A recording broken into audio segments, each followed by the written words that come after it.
Although some physicians claim that lasers are effective in removing stretch marks, the American Medical Association states that there is no evidence to support this. Lasers are effective in removing, vaporizing, and breaking down tissues. They do not generally repair tissues. Stretch marks represent torn tissue. Moreover, clinical studies have shown no improvement in stretch marks after laser treatment. Wrinkles over time. Collagen fibers align themselves more and more as they are always being pulled in the same direction. Smile, frown.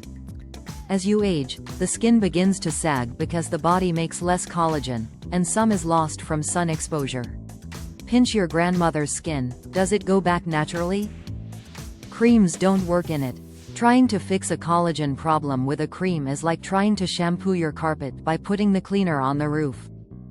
Collagen injection lasts up to 6 months if injected into areas that do not move much. Smile lines need a new injection every 3 months.